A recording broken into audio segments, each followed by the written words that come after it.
অস্কারে nomination পাওয়া অন্য যে কোনো সিনেমা নিয়ে আমার সন্দেহ থাকলেও অ্যানিমেশন সিনেমাগুলো নিয়ে আমার বিন্দুমাত্র সন্দেহ কখনোই থাকে না। যেই অ্যানিমেশন সিনেমাগুলো আন্তর্জাতিক স্বীকৃতি পায়, আমার অভিজ্ঞতায় সেগুলো কখনো খারাপ হয়নি। সেই ধারাবাহিকতায় সম্প্রতি দেখে নিলাম অস্কারে একই সাথে সেরা আন্তর্জাতিক ফিচার ফিল্ম এবং সেরা অ্যানিমেশন সিনেমার নমিনেশন পাওয়া মুভি ফ্লো। একটি ভয়ানক বন্যায় পৃথিবীর মানুষ বিলুপ্ত হয়ে যায়। জনমানবহীন পৃথিবীতে বেঁচে থাকে কুকুর, বিড়াল এবং অন্যান্য পশু পাখি। এমনই এক দুনিয়ায় একটি একাকী বিড়ালের সার্ভাইভালের গল্প ফ্লো।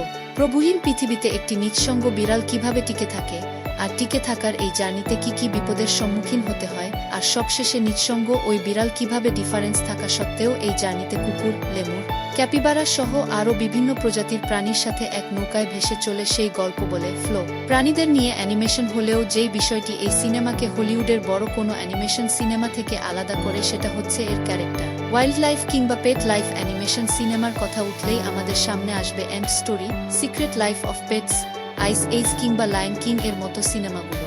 নিঃসন্দেহে এই সিনেমাগুলো অসাধারণ, তবে এই সিনেমাগুলো অ্যানিমালদেরকে হিউম্যানাইজ করার চেষ্টা করা হয়েছে, যার কারণে এই সিনেমার ক্যারেক্টারগুলোকে মানুষের মতোই আচরণ করতে দেখা যায়। কিন্তু ফ্লো মুভিতে কোনো অ্যানিমালকে মানুষ বানানোর চেষ্টা করা হয়নি।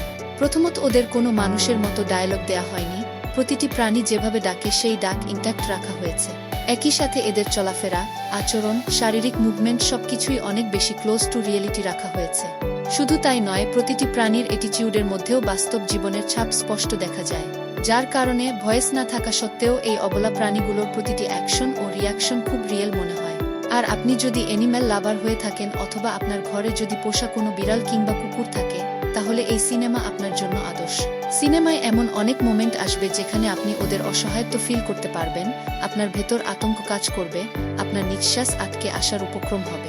এখন অ্যানিমেশন বলে এটাকে মোটেও শিশুদের সিনেমা হিসেবে অবহেলা করবেন না, কারণ এই সিনেমায় শিশুদের পাশাপাশি বড়দের জন্য অনেকগুলো হিডেন মেসেজ রয়েছে, যেটা পুরো সিনেমা জুড়ে ধীরে ধীরে দর্শকদের সামনে উন্মোচন করা হয়।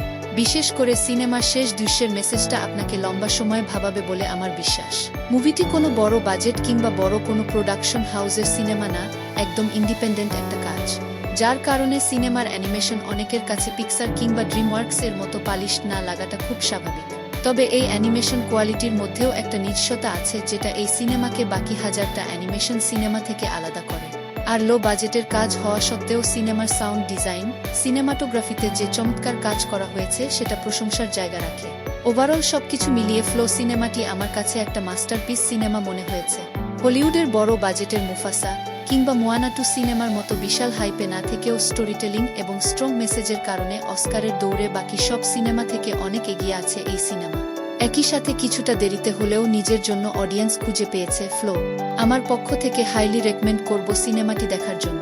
আর অলরেডি দেখে ফেললে মতামত জানাতে ভুলবেন না কমেন্ট সেকশনে। এই ভিডিওটি ভালো লাগলে একটি লাইক ও শেয়ার করতে ভুলবেন না। আর এমন আরও ভিডিও দেখতে বিইং সিরিয়াস চ্যানেলটি সাবস্ক্রাইব করে বেল আইকনটি প্রেস করে রাখবেন। দেখা হচ্ছে শীঘ্রই।